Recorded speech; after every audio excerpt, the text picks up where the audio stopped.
Hey everyone, welcome to the Cripescast. I'm your host, Charlie Behrens, and this is the podcast where we talk to people for and or from the Midwest. We're brought to you by Jolly Good Soda, and here is today's episode. Hey folks, welcome to the Cripescast. Today, my guest is Clary. You know her from her, I don't know how many videos across the internet. She's probably got billions of views. She and I have collaborated.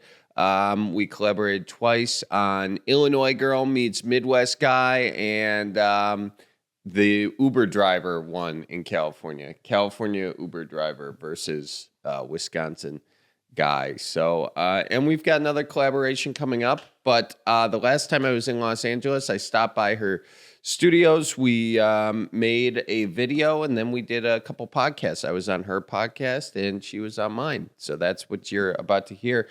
And of course, in the studio, the pre-studio today, I am joined with Colleen Maraca, executive producer. Sorry, coughing. That ruined my introduction. I know. I think I have allergies. Do you? Well, I've had this. So when I get a cough, it lingers. Colleen Maraca, executive producer of the Cripescast, ladies and gentlemen. Hello, Colleen. Hello. How are we living? How are we feeling? Good. How are you? I'm good. Now, Colleen was setting up the camera for this intro shoot, and in doing so, she punched in because she is wearing Birkenstocks, and she didn't want her feet to end up on WikiFeet, which I thought was an interesting choice. You're on WikiFeet. Yeah. So you said you didn't want to wear. So you punched in the camera so people wouldn't see your feet? Yeah, not for free. Not for free? Yeah. Is that really a thing, though, that people like pull feet they find off the internet, put them on WikiFeet? Yes. Really? People are really weird about feet. Well, I know that there's the WikiFeet that I am on. Yeah. And, what's your WikiFeet kind score? Of a big deal. Should we look? 4.9. The fact that you have that memorized is sad. No. There's nothing sad about feet. Not these feet, anyway. I got great cuticles. Have you ever had a pedicure? Once in my life. Did you like it? Nope. Super weird, and it tickled. Super. Wait, this is so funny. Yeah. 4.65 out of 5. Brutal. Dang. Brutal. I've gone down. What don't they like about my feet? Comment section. Yeah. Don't. But he is a cutie with nice feet in a redneck kind of way. Next comment. That's the only comment. Should I comment something? No. Should we like flood the comments? I don't need to artificially, had I known, I would have made sure to cut my toenails before wearing flip-flops. Yeah, you have a lot of pictures up here from the horse game specifically. Mm-hmm. I mean, the fact that you're wearing flip-flops makes me laugh. Why? What's wrong with flip-flops? Are flip-flops not cool anymore? Oh, God. What about Chacos? That's not your vibe. Yeah. I wouldn't say. I'm not saying that that's my vibe, but... Chacos are cool if you're like a hipster, undergroundy... No. Like, gonna go granola-y, go camp. Right. Which I'm doing this week, actually. Yeah, are you excited? Yeah, that's why I'm getting Chacos. Are you getting Chacos? Well, because they have a lot of support. I'm not getting them for the look or the feel or the vibe. I'm getting them because I think they have a lot of support. They're great. I love them. For hiking. I love them. Like you can walk in them. I would suggest... Well, I have good hiking boots. I'm just saying if I would suggest so when I use my Chacos, it's when I'm out camping. You okay? I had some in my teeth. Okay.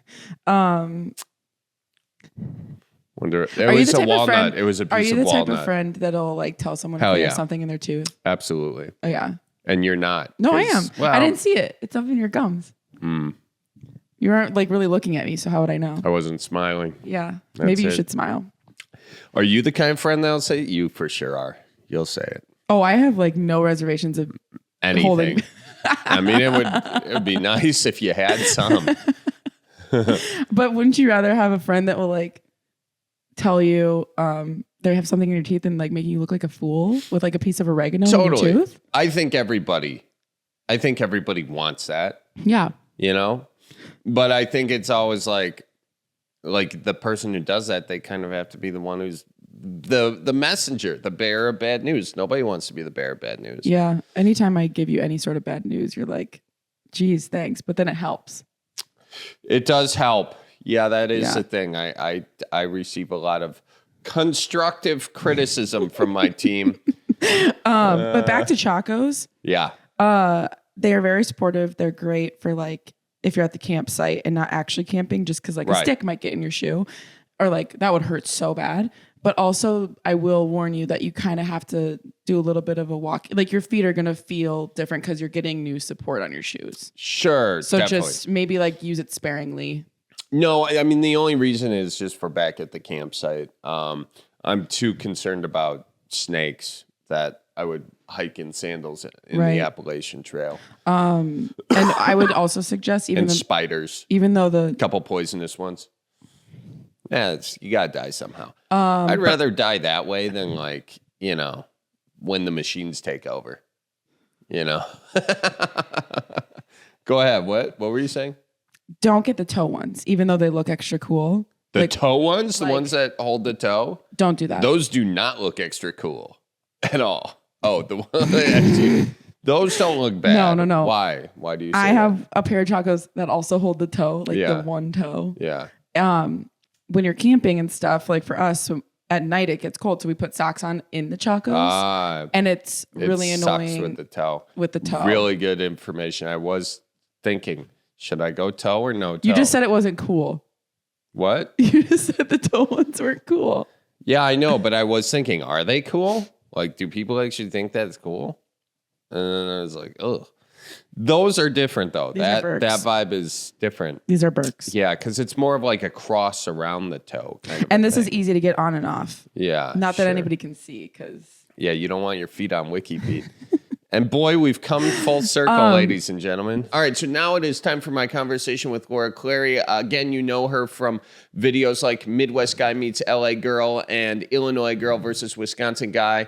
She is from Illinois originally, by the way. She's from the Chicago, excuse me, the greater Chicago area. And you can find her on all platforms at Laura Clary. She's also got shows. All her content, all her podcast shows, her shop, everything at lauraclary.com. That's what that was. Thank you very much, Colleen. And of course, I was on her podcast, Idiot with Laura Clary, episode 36 from last month, if you want to check that out. And we're doing another collaboration this coming week. So be on the lookout for that. And without further ado, ladies and gentlemen, here is my conversation with Laura Clary. Ladies and gentlemen, I'm here with Laura Clery, who you may know from actually Clary. Clary? Yeah. You don't even know my name. And that's it for this week's episode of the Cripescast, ladies and gentlemen. It was a lot of fun. I just don't understand why you didn't know. I'm here with Laura Clery. Clary. Sorry, Laura Clery. It's Laura Clary. Why'd you just stumble over how you pronounced it? Oh, anyway, I'm here with Laura from the LA versus, what did we title that? Laura Clary. What did we title that? Midwest Guy Meets California Girl. Exactly. Who came up with that title? That was a great title. You did. Oh, yeah. I suggested something else and you're like, nah. You know why? Why? Because I think people are driven by sex. Yeah. And I think that everyone's driven by that. And so not that there was anything sexual about the sketch, there wasn't, but just the guy meets girl, all of a sudden you're introducing some sort of potential romance or some sort of, and I just feel like that always gets more clicks. Even I'll have a video where there's nothing sexual, but if you have a certain position that's, I don't know what I'm saying. I think people are driven by sex. And if you can tap into that in a very PG way, it gets more views and more clicks. People are oh, this is a will they, won't they sort of situation. Yes. Yeah, even absolutely. though the sketch itself there was nothing to do with that. Yeah. But just the guy meets girl is compelling for people. 100%. You see what I'm saying? Yeah, absolutely. And I'm really glad you decided to go with that because that video did really well, probably because some people were wondering, was this going to turn into a budding romance? Where was this Uber ride going to end? Totally. Did I pronounce that correct? Both in the back seat. They didn't know. Wow. What was going to happen? No. It's wild. Wild. Oh, what do I eat for breakfast is what you're all wondering. That is what everybody was wondering. What do you eat for breakfast? Toast. I have toast with almond butter and then blueberries on top, and it's so good. Oh, really? Yeah. Oh, wow. Almond butter. Oh my God. Is that any sort of nut butter? I also have the combo nut butter. It's like sunflower seed, chia seed, flax seeds, cashews, almonds, all the different nuts and seeds. They blend it all. It's called Nutso. That's the brand. Nutso? So good. This isn't sponsored by Nutso. I like that. You know, I've noticed that some of the nut butters are pretty expensive. Once you get past the peanut butter, it gets a little bit spendy. It's embarrassing. How much are you spending on butter these days? An embarrassing amount. Give us a ballpark. I don't drink. I don't use drugs. Okay. So I might as well splurge on nut butter. That's how I justify it. So that's how I justify it. What you're saying is if I give up beer, I can have myself some cashew butter. That's what I'm saying. You want to know what? $12 a bottle. What? I know. It's $12? But again, I'm not buying a margarita. Yeah, which a lot of places will charge you $12 for. Not in Wisconsin. Not in Wisconsin, they probably won't charge you that much. What's how much in Wisconsin? Like $3.50. Shut the front door and the back door. Are you serious? Yeah, yeah. I mean, not at the nice places, but I don't frequent the nice places. I'm not as much a nice place guy. I'm not. So you're from Illinois. That's right. I'm from, like 15 miles west of Chicago. What kind of kid were you like growing up? I was, when I was like really, really, really, really little, I was painfully shy. Very, very shy. Yeah. Would have fooled me. No, I know. And then when I hit third grade, something shifted and I all of a sudden became this like clown, extrovert, just making everyone laugh. And then from there, I was like a huge troublemaker. Like I was a very bad kid. You tell me the worst thing you did as a kid. I'll tell you the worst thing I did as a kid. Okay. And it doesn't have to be like, I don't know how bad it was. So just tell me something bad you did as a kid. Keep it light. Should I keep it light? Yeah. Or you want to know the nitty gritty? You know what? Give me the nitty gritty. Give me the worst thing you did. They called me Cuffs. Okay. Cuffs because I got arrested a lot. Did you really? Yes. Come on. No, I'm serious. Come on. You would. I'm not. What'd you get arrested for? I've been arrested. You have? Yeah. I would have never guessed. I wouldn't have really guessed that you've been full on arrested. Really? I mean, I could have guessed that after a couple guesses, but what'd you get arrested for? The first time I got arrested for curfew, so not a big deal. I was out. They got curfews in Illinois? Wait. I was like brought home from the cops for curfew. Okay, so that was my first run-in. I didn't know that they had curfews. Yeah, because I was young. And I snuck out very late. Okay, so they brought me back home. Got it. First time I was arrested was for possession of marijuana cigarettes. Oh, you had some of the marijuana cigarettes. Yes. Oh, geez. Yeah. How old? Oh my gosh, I was like 15 or 16. Oh, you started young. Oh yeah. Oh, I was bad. I just pray to God my daughter's nothing like me and son maybe they won't be, but like, here's the thing. I grew up in a house that was full of love, but also very chaotic. My dad would say things like, Laura, when you try acid, you got to make sure you're in a really contained environment. I was like, Dad, like, I don't want to try acid. He's like, you got to try acid. You got to try acid. So like, that was my upbringing. Yeah. I was like buying weed for my dad. Oh, really? Oh, yeah. It was so, a lot of love, but a lot of chaos. And so I could kind of do whatever I wanted, I felt like, especially as the youngest kid. So I was always ditching school, getting stoned, like shoplifting. I didn't grow up with a lot of money. So I and this is horrible, but as a kid, I wanted what I wanted. And I was just like this, I was very rebellious and sort of lost. I was a troublemaker. Wow. Yeah. But I really cleaned up, and You're sober. I'm sober for 11 years and I don't shoplift, which is great. Congratulations. Thank you.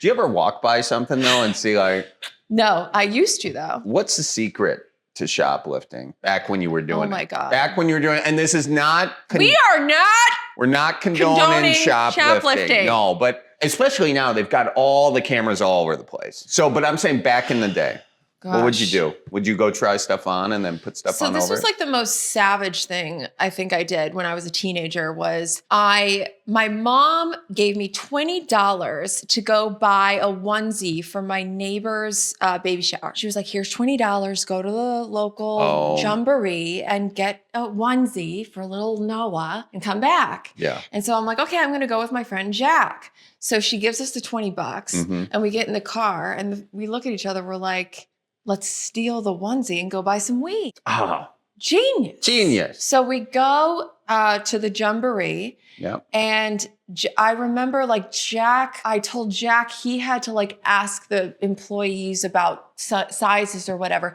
while I took the onesie. Distracting. Yeah, distracting. Yeah. So having someone to distract the employees was definitely a good tactic. Yeah. I feel bad saying this because I really do.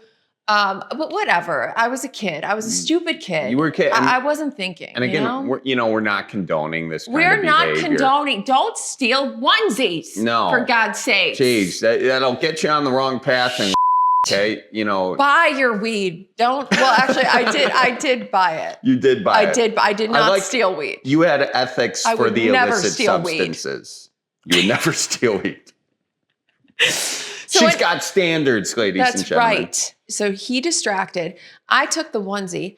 We go buy the gram of weed. We smoke that weed. We're feeling good. Oh, yeah. We go back to the house. I say, Mom, I got the onesie. I give it to her. She's like, she looks at me and I'm like, oh, God. Does she know? Are my eyes red? Can she smell it? She looks at the onesie, she looks at me, and then I realize I don't have a bag, I don't have a receipt. Maybe she caught on to that. And she goes, this is the wrong size.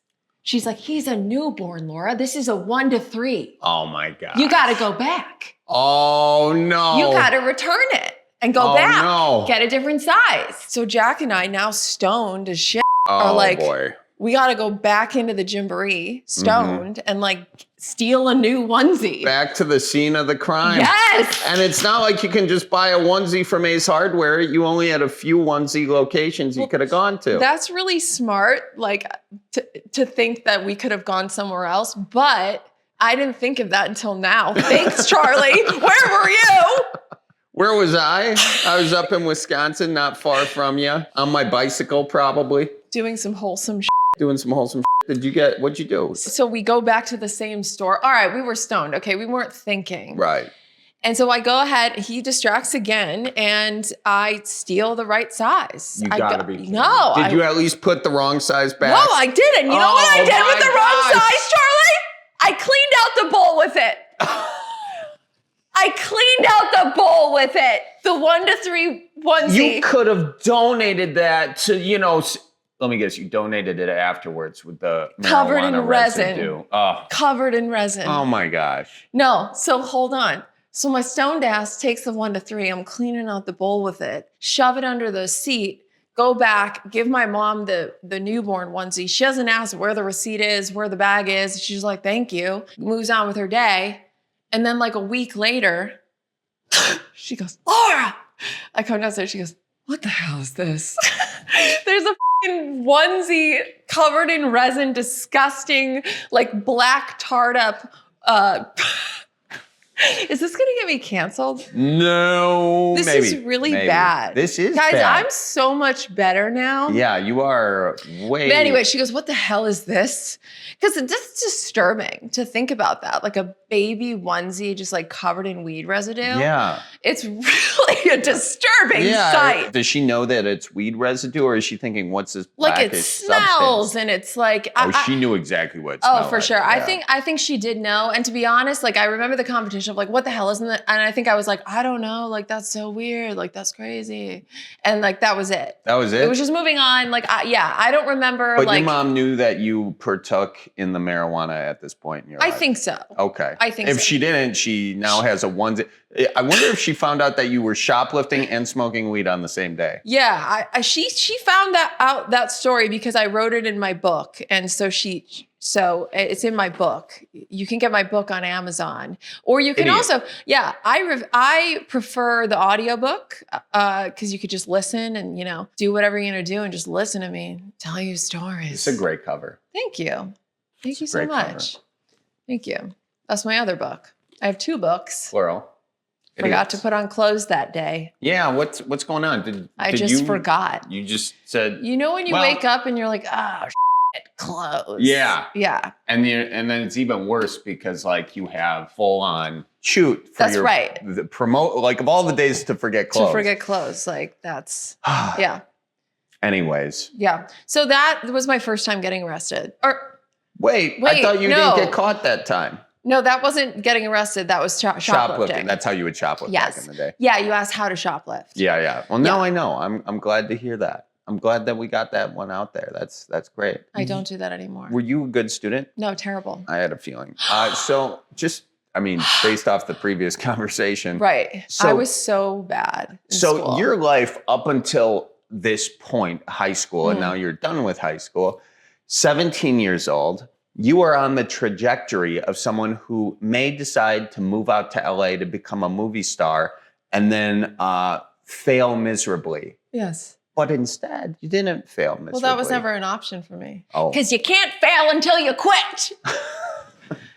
but seriously. You came out to LA, you left Illinois. Yeah. And you drove out. Yeah, not making it was not an option for me. I think that's the mistake a lot of people make is that they have plan Bs. So for me, it was like, oh, I'm definitely going to do what I love for a living. There was no you could call it delusional, but that's what I was. And so, that's a hilarious phrase. That's a great quote. You could call it delusional, but that's what I was. Yeah. That's like a poem. Right. Thank there. You. What'd you drive out in? I didn't drive. I did fly. You flew out? Yeah. I begged my sister for money. She was a waitress and she paid for my plane ticket. But yeah, so I was a really bad student. I was seriously straight D's. I barely graduated high school. And my speech teacher, because the only thing I was really good at was theater and speech. That was it. And I was really good at it. And I would write original comedies. And I knew I was really good at it. And I knew it was what I wanted to do. So college was never even a thought for me because I was like, oh, I'm going to do comedy. That's what I'm going to do. There's nothing, I have no other skill set.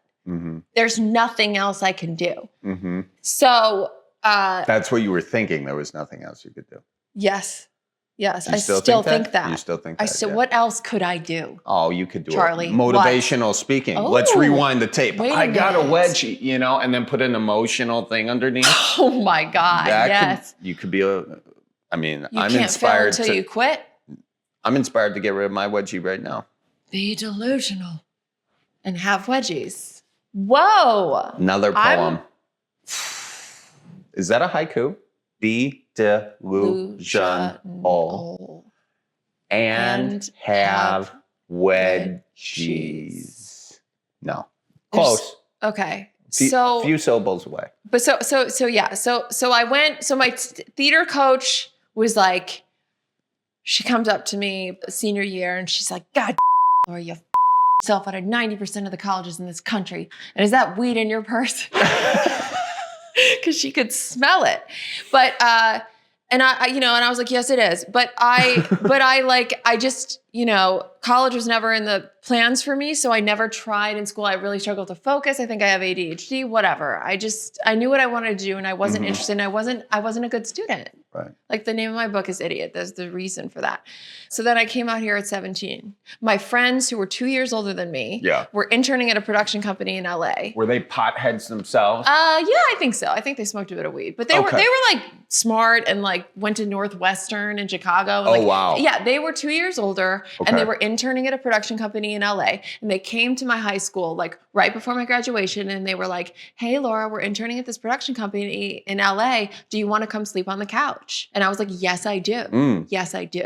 Because before that, I was gonna just do like Second City and like do improv and stuff like that. Yeah, in Chicago. Yeah. And I was gonna go that route and then eventually make my way out to LA.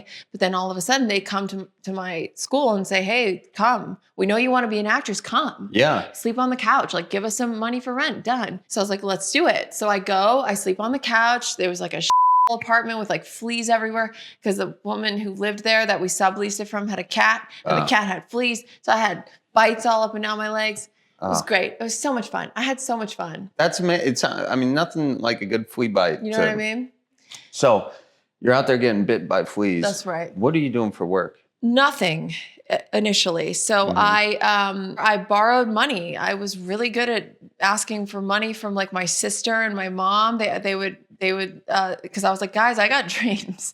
I do not have time for a day job. Like, guys, I gotta." Oh, you never got a day job? No, I did eventually. But that first summer, I borrowed money from like my mom and my sister to like, it was very cheap because I was sleeping on the couch. So it was very cheap rent. And it was just, you buy like in and out, like cheap food.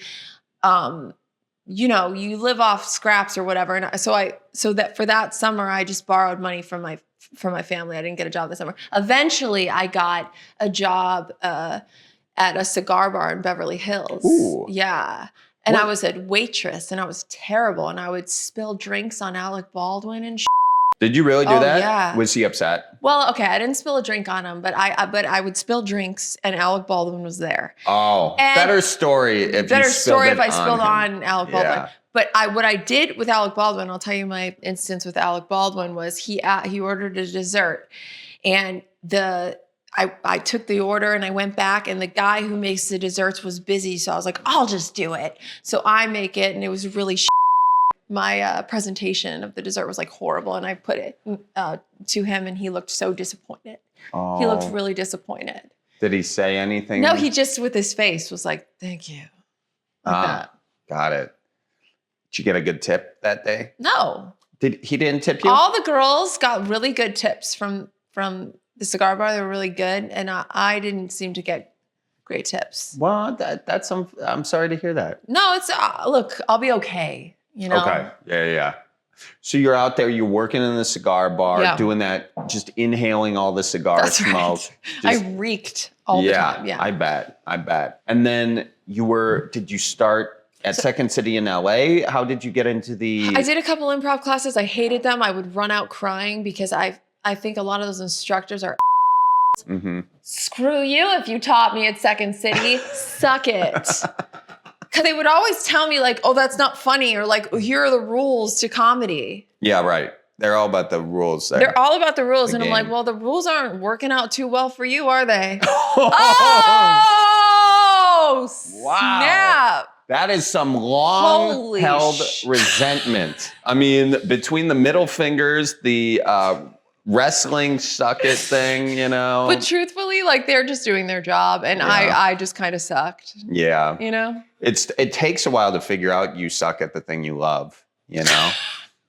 But that's the thing is I don't suck. No, you don't. But in that school, they had all these rules. And like one of them, I remember I was like, "I've got an idea for like a workout instructor character." And they're like, "That's overdone. No, I'm sorry, that's like one of my biggest characters now is a workout instructor character." So it's like, you actually don't know what you're talking about. Mm-hmm. Well, they're taught these certain things. And I'm just saying, like, you don't have to play by the rules. So anyway, I didn't thrive in classes. I never liked them. I don't like being told what to do. Just like school. Just like school. Yeah, yep. So I left and I never went back. And I got a commercial agent when I was 18 and I booked the very first commercial I went out on. How'd you get a commercial agent?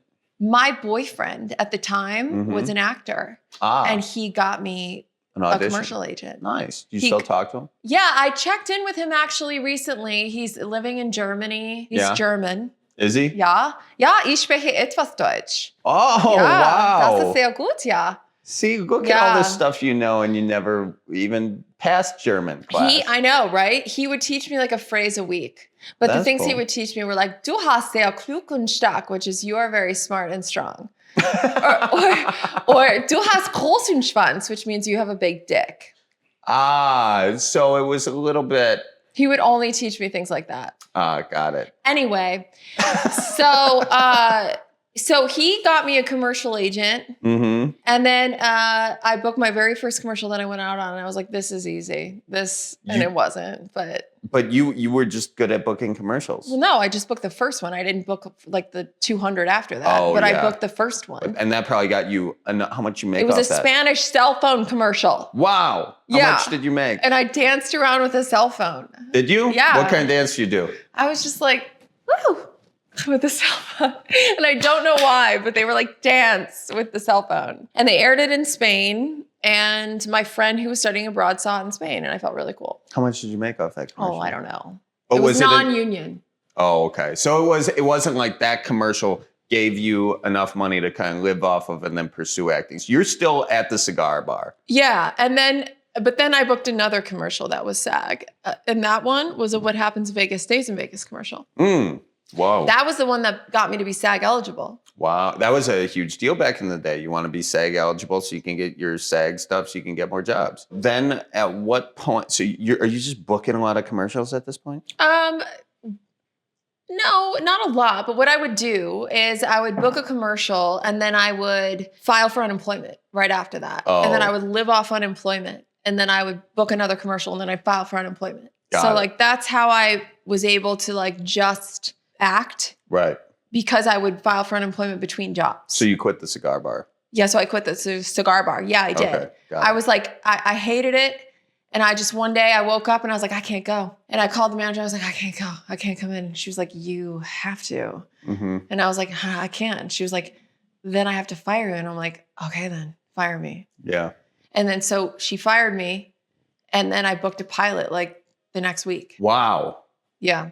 This is just the Hollywood tale that rarely gets told. See? You know? You just have to follow your whatever is inside you telling you that. That's right. Although if I said that to a bunch of people, it wouldn't go the way it went for you, I think, for a lot of people. But maybe, what do you mean? Maybe it would. If you said what to a lot of people? Just go out to LA, get a job at a cigar bar, quit, because you don't want to come in, and then you'll get booked on a pilot shortly thereafter. Probably won't work. You have some I don't know. Different. I don't know. I think if you believe it can, it will. And I think when you open that space up, you know, opportunities oftentimes present themselves. Yeah. And I think a lot of success has to do with deservability.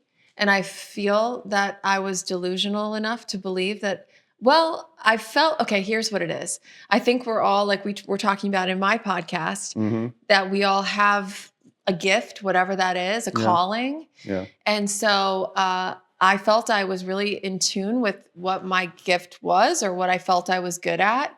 And nothing was going to stand in my way. And so I don't know. I don't know what I'm saying. I actually forgot what I was saying. I'm getting it. And actually, we got to switch battery on the camera. We do anyway. Right? But that was, I think you did say it really well, actually. Yeah. Yeah, you should have some confidence. And it was beautiful. Thank you. Inspirational. Thank you. I am an inspirational speaker now since this podcast.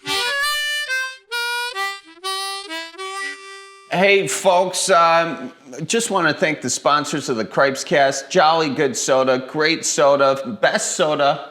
Have you had it? Jolly Good? So good. I've definitely had it 100%. Jolly Good. It's the best soda. Jolly Good is a great soda. It's the best soda in all of Wisconsin. You can get it in Random Lake, Wisconsin, by the way. Did you know that? Yeah, it's a fantastic soda that you want to have in all of your brandy old fashions. Find Jolly Good anywhere you find sodas, or just go to jollygoodsoda.com. Wow, you're really good at that. Oh my gosh. And folks, while we're at it, head on over to manitowalkmint.com and get yourself a nice pair of Watch Out for Deer socks. Oh boy, look at those. They're camo and everything. Jeez Louise. And we got other stuff there too. It's all made in the USA, and it will probably arrive if you order it.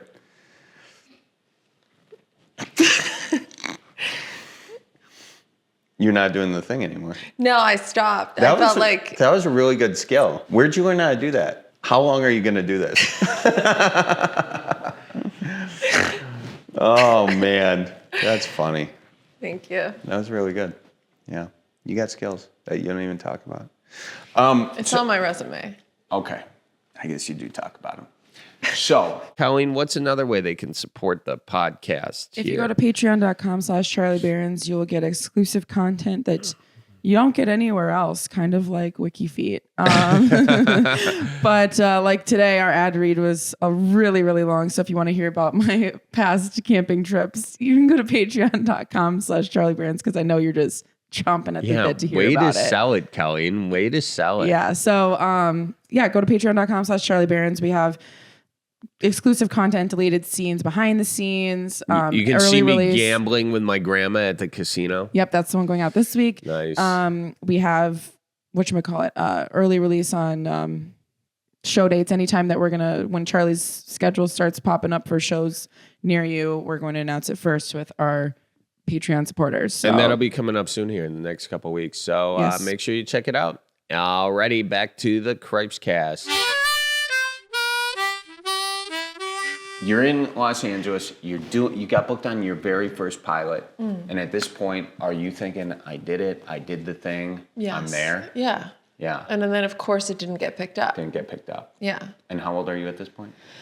21. 21. When do you make the switch from going out there and trying to be everything to everyone in LA to just saying, "I'm going to do it on my own"? I think I was like 26, maybe. And I was doing commercials and bad sitcoms and like the odd indie film. And my life was like 90% rejection. Mm-hmm. And like all I would do was audition for things that I didn't necessarily love. I often found myself like rewriting scripts or like wanting to rewrite them or like not loving the roles.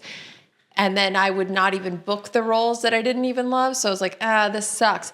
And then I started noticing my friends making videos online and posting them or doing web series. And I was like, interesting. Anyway, one day I'm doing a Capital One commercial and I'm playing a runway model, which I am not. I'm just tall and lanky. So I would play them. And, but I can't like walk. I can't walk. No. I've been watching you walk. I can't walk. How are you supposed to walk that you're not walking? I can't walk in heels.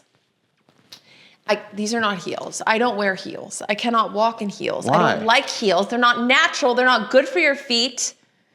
I don't like them. You have a strong animosity toward heels. Well, it's just because they're uncomfortable. Yeah. And I don't like them. I get it. They're not for me. Well, and that's why... Can you just accept me for who I am? I do accept you for who you are, and you do not need to wear heels ever. Thank you. And you don't need a man to tell you that either. Thank you. Yeah. Okay. So at least we can agree on something. Whoa. Whoa. I just like pick a fight with you. I like that. Yeah. You know what? You picked a fight with me on your podcast too, which people should check out. We physically fight on my podcast. We do. Charlie kicks my ass. No. No, that's not what happened. Okay. Oh my gosh.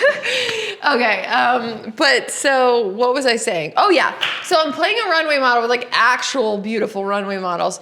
This one girl named Portia was also a stand-up comedian, actually. Yeah. And she comes up to me during the shoot and she's like, hey, I would love to write a web series. And I was like, a web series? What's that? And she's like, yeah, no, like we could write like a show for YouTube. I do comedy as well. And so maybe we could write a show about these like failing models who are like incredibly underqualified to do anything else, and you just watch them like fail and fall. And I was like, that's interesting. And we exchanged numbers, and then I go away and I'm like, meh, I don't know. It was just a whole new world that I didn't know much about, so I didn't really think much of it. Cut to, I'm at a like fourth callback for another pilot. And this pilot I really cared about. I was like, this is gonna be the next Friends. I'm gonna be the next Phoebe. This is it. This is my big break, 100%. This is going to change my life. Yeah. And then I get a call from my agent on the way home saying that they had offered the role to actually like Brooklyn Decker. What who's like, she's hot as hell, but I'm funnier. Sorry. 100%. Sorry, Brooklyn. You're hotter, I'm funnier. Let's be real. Let's be real, Brooklyn. Hey, Brooklyn. No, I'm not saying anything. I want to see where this ends. If you're watching this, Brooklyn, how'd that pilot turn out? I don't know. Imagine I'm still resentful. I fucking don't even remember what the pilot was, to be honest. But I cared at the time. So my agent calls me, oh, they offered the role to this actress. And I was so devastated and I was so angry. And it was like I hit a bottom at that point. I was so mad. I was like, I had no control over my career. And all I wanted to do was be funny for people. And they wouldn't let me. They wouldn't let me be funny. And I was so angry. And then I remember that girl, Portia, from the Capital One commercial, who talked about this web series. And I grabbed my phone and I called her and I said, hey, you remember that idea? Let's write it. And she was like, okay, cool. I was like, come over tomorrow. She's like, all right, cool. So she comes over tomorrow. We write the whole outline for the series. We pitch it to this company called All Def Digital, and they buy it. And I made my first series, my first YouTube series. And I wrote it, produced it, starred in it. It was terrible, but I did it. And I was like, I'm never going on the other side of the casting again. I'm going to be creator from then on. That's such a liberating feeling. I remember when I was in LA, I was going out doing the commercial auditions. You spend hours in the car driving to just fail. Thanks for coming in. Thank you. Okay. Thanks for coming in. Thank you so much. How about when you have 12 pages of script that you memorized and they have you do the first scene? Thanks for coming in. I got 2 more scenes to go, I have lady. 2 more scenes that I just stayed up till 4 a.m. to learn. Thanks for coming in. One time I was so fed up with being told thanks for coming in. And I was like, because you never talk back to casting directors, right? Because we're like sheep. We're powerless. Actors are like powerless. And so you kiss their ass. Oh, yeah. You gotta kiss their ass. And back then you used to go to their like casting director workshops, which was like one of the biggest scams out there. Totally. You know? Yeah. It was like, this is the way you meet casting directors. This is the way you just pay them extra money. You're just giving them money for brunch. Yeah. So I was like, she's like, thanks for coming in. And I was like, is there something I did? And she goes, thanks for coming in. Oh. And I said, I just want to know what I did. Am I too tall? Was I like, what's going on? Tell me what I did. I just want to know. Just tell me so I can not do it the next time. Right. Give me some constructive criticism. Yeah. And that was a big deal to like not talk back, but ask for feedback. Right. And she just looks at me and she goes, thanks for coming in. Yeah. And that was it. Yeah. And then I was like, and I walked out. Actually, I didn't do that. I said it in my head though. You can cut that bit. I don't know what kind of podcast this is. Colleen, just maybe put a beep there, okay? And a little kitty over the mouth or something. Thanks, Colleen. Super funny. So that was it. And you weren't going back. Yeah, so I did that, and then I lived off like savings, and I decided to post a video a day every single day for a year. And that on YouTube at this point. This was the 15-second Instagram time. Do you remember that? It was like right after Vine, when Instagram had just and Instagram just started doing 15-second video, and then Facebook just started doing video, and I started posting on Facebook, and nobody was posting on Facebook. And my manager called me, "What are you doing, Laura? You can't even monetize the videos. Why are you posting on there?" But I had heard from someone, no, you got to post on Facebook because it's not saturated. So you're going to get seen. Yep. So I post for free, and that's how I blew up on there, and that's how I have 15 million followers on there, because I was one of the first people to post video content on there. Yeah, you were doing the work. I mean, you were making comedy, you were making funny comedy, and you were doing it consistently, and you know, that's sort of what it takes. I think that's such a more empowering thing than trying to go please some casting director who has a vague idea. Oh my gosh, I'm not gonna bring up the casting directors anymore. That's triggering. We'll call it. It's actually not. I'm like pretending to be mad, but I'm not anymore. I know. Well, it was funny. It was for comedic It's funny. effect. You really, so over the years, you have, I don't know, 15 million just on Facebook. You've probably got like, what, 30 million followers somewhere? 25. 25.8. Something like Something that. like that? Yeah. And do you think, like, you've done acting, you've done music, you've done so much. Do you have more that Shoplifting, I've done it all. Shoplifting, author, the whole deal. Do you ever think you could stop doing this? No, I don't. No. I think a break would be nice. That sounds Yeah, nice. a break would be nice. Right? You know, that is the thing about the more traditional stuff is like the traditional actors, directors, whatever, they're part of the guild, right? And so they get these breaks, but like us doing it, the other side of that double-edged sword is that we continuously are making content and things. We're continuously making it for these algorithm situation. Yes. I don't think that'll change. I don't think there's going to be a union saying the algorithm won't screw you over if you take a month-long break or something. But that would be nice. It's like the Wild West, you know? It's It is. crazy. Yeah. It's such new territory, you know? Like we're just learning as we're going, and everything's always changing, and now you got to be on TikTok, and now you got to do this and that, and you just kind of got to roll with it because it's ever changing, this industry. And so I love it though. Yeah. Do you get something inside of you though that's ever like, oh, this could all go away? Are you projecting? Colleen, cut that out. Cut that out. Wait, but no, yeah. Am I projecting? Probably. Absolutely, yeah. You have that feeling too? I do, yeah. I do, but I'm kind of crazy if you haven't noticed. And No, you're not. You are brilliant. Oh my gosh, thank you. Yeah. You really think so? I do. I took geometry 3 times. We'll go with crazy. Yeah, but so I retrained my brain to get out of that like fear-based scarcity mindset that is, oh my God, it's all gonna go away. Yeah. So again, call me delusional, but I choose to believe that we live in an abundant world and that everything is working out. And I affirm that every day and every night because I used to say the worst things to myself. I used to even go so far as to write in a journal and say like, I'm stupid, I'm this, I'm that. Like I would write these negative affirmations about myself when I was like much younger. And I realized that I had to retrain my brain and recreate my self-image. And so I started really taking like affirmations very seriously. And so I do them every day and every night and sort of retrain my brain to believe that like, you know, we live in an abundant world and that it's all working out and that I'm smart and that, you know, I make enough money to live a great life and that I have a life beyond my wildest dreams. Like I'm so happy and grateful I have a life beyond my wildest dreams. I say that every day and every night.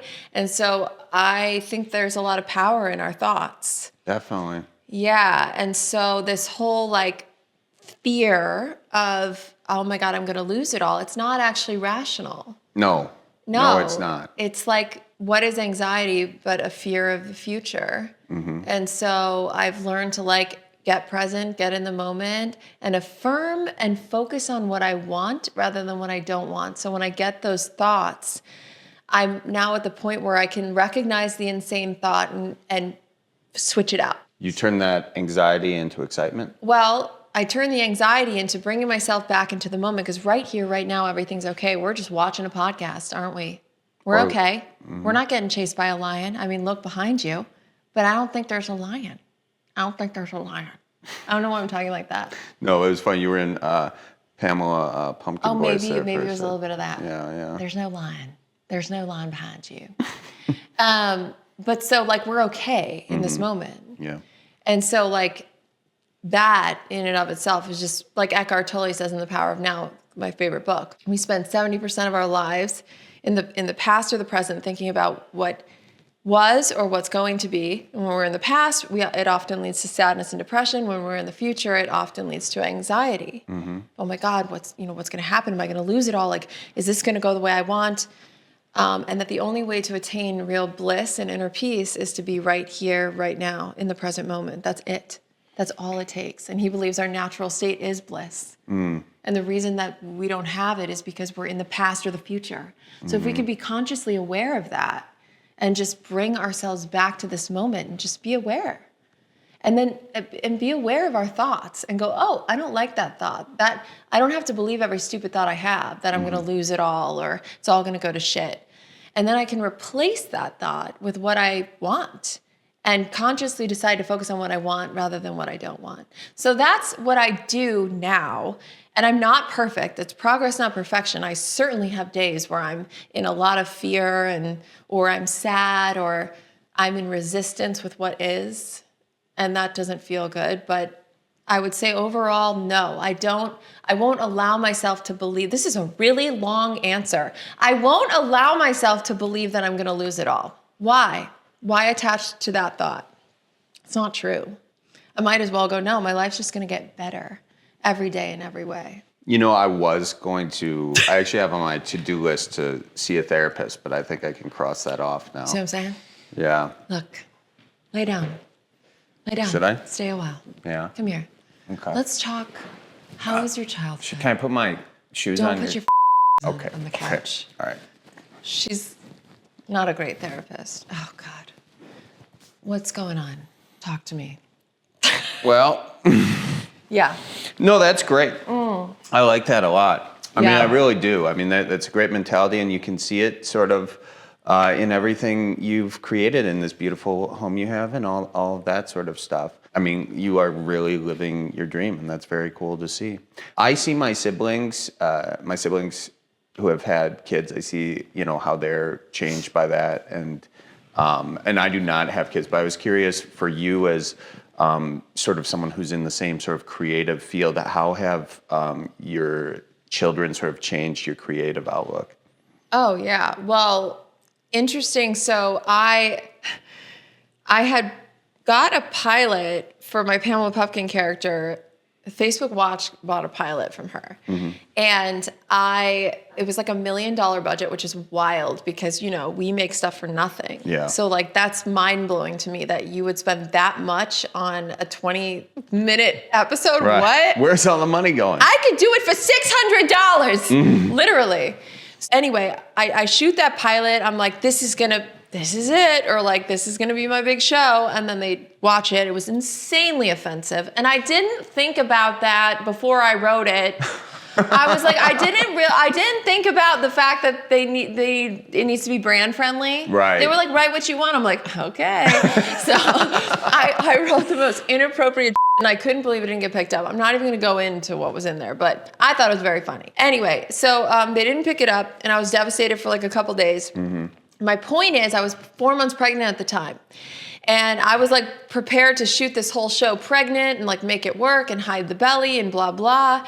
And then they didn't pick it up, and it was the best thing that happened to me because all of a sudden my stomach started getting bigger. I started, growing this baby, and then I started like peeing myself a little bit because the baby would push on your bladder, and I would just pee a little, and I was like, oh, that's funny. Peeing on yourself is very funny. So I started writing about that and what it was like to be pregnant. And then I would post these sketches about pregnancy, and that like blew me up 1 million times more. Wow. It was so much more relatable than even that Pamela pilot. It was like this universal experience of motherhood. And so I just started writing what was in front of me. And then that grew my audience massively. And then I had a baby, and then I wrote about that. And I just kind of wrote about what was in front of me. And then it also helped us structure, because it was like, I've got from this time to this time to do this because I was working around this baby, and I'm like, he's attached to my tit and I'm trying to get stuff done. But like, I would say it was good creatively for me. Yeah, because I feel like, and I just feel like this, just seeing it, or maybe this is the case because I don't got kids, but I'm assuming they don't allow you to sweat some of the small stuff in a lot of this. You know, like when... Oh, yes, that too. Yeah. I guess Yeah. I was just talking about like how it affected my work, but like me, yes, I would say you don't have time to sweat the small stuff. No. Yeah. No. And then you want to be better too for them. Do you? Yes. Yeah. Like in what way better? Just like I'm not going to be shoplifting onesies anymore. Like I want to be a good example to them, you Yeah. know, and be a good person. They inspire me to be better. They also drive me crazy, but they also inspire me to be better. Yeah. 3-year-olds are insane. Yeah. They're out of their minds. Yeah, They're little terrorists. They're little They don't give a about anyone. I love my kids, but 3-year-olds are monsters. Do you think you have such a great work ethic? You know, you don't think so? Okay, go ahead. I'll take the compliment. Yeah, take them. I mean, look at all the stuff you've created over the years. But I like how you say, that's your Midwest showing. Oh, That's wow. your Midwest showing. Wow. Yeah. Okay. But do you think there's sort of like there's something about the Midwest that made you who you are?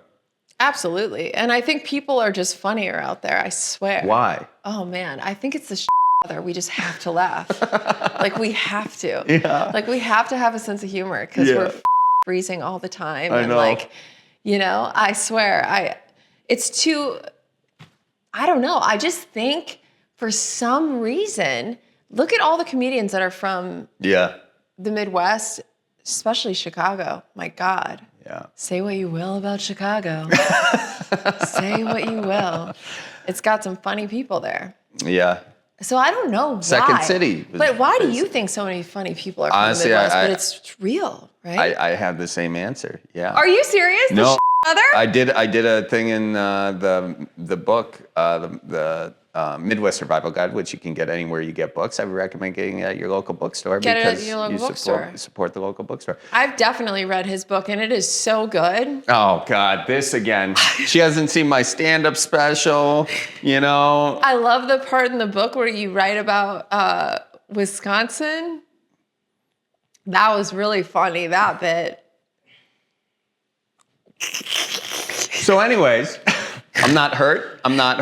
I'm just wounded emotionally. Are you going to reconsider therapy now? No, not at all. Okay. I wouldn't recommend, you know, it takes a long time to read a book. You don't have time for that. Could I listen? Do you have an audiobook? You can listen. Yeah, Oh, great. yeah, I would love to listen to you. Don't waste your time. But I will say, this is the only point that I was bringing up. I said the same thing, is that it has to do with the weather. It's sort of this shared experience of kind of, you know, I'm cold out, just sort of making light of it. And also the seasons.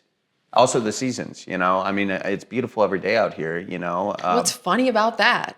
What's funny about Nothing's beauty? funny about no, that. it's like it's gorgeous every day, you know. But when That's you know, not funny at all. yeah. Yeah. Well, when you got this, you know, 6 months of darkness and ice and slushy snow and that black snow, you know, when all the cars get all over it, yeah. or you know, you finish shoveling your driveway, right, and then a plow comes and the front of your driveway is now all snowed in. You're like, Yes. I just did this. Yeah. And then you get back out there and you take all your anger out that, and you got nothing better to do than just come in, have a beer, and make a joke about That's it. the thing. Cut Hold on. that. And then you got the summer. The summer, and Even and your mosquitoes are even worse. no, they're not. Oh, yes, they are. Our mosquitoes are not, well, you know Yes, what? they are You know worse. what? We're glad we have mosquitoes. You know why? Why? Because bats eat mosquitoes, and bats make tequila. So, Oh my God. Bang.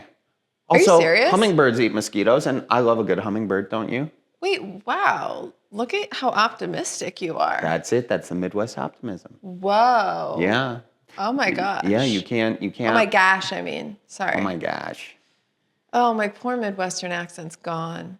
Because I've lived here longer No, than... you brought it out. You brought it out you on the serious? sketch. It's beautiful. Yeah. Because I've lived here longer than I've lived there. Don't admit that on camera. I know. It's really sad. It's yeah. sad. You gotta get back. It's sad.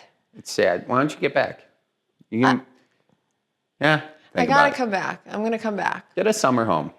You know what? I should. Right on the lake. And I'm gonna speed all the way there. Wait. Why do people from Illinois speed so much? Because we're busy, Charlie. We've got stuff to do. How are you gonna watch out for deer if you're speeding like that? Oh my gosh. The fact that that's a real concern for you. You know, I grew up going to Wisconsin every summer, Westfield, Wisconsin. Shout out to Westfield, Wisconsin. Yeah. What would you do there? It's called the Golden Horse Ranch. And it was a horse ranch owned by two blind people. And they would ride horses. It was dangerous. Well, the horses can see. They can. Oh my God. But the riders couldn't. Anyway, Ruth was her name, Ruth Komen. She's dead now. This is like my grandma telling a story. Ruth, she's the greatest gal. Do you remember that one time she did this? That story goes on for 5 minutes. Like, yeah, I remember. What about her? Oh, she died. Cool. Real good. Glad I heard the backstory. Glad I heard the origin story, you know? Yeah, well, anyway, my dad grew up going there. He went there since he was a little kid, and then they brought us, and it was like all the cousins and everyone would go, and we'd stay in these like really cabins and ride horses and sing by the campfire and do line dancing, and it was the best.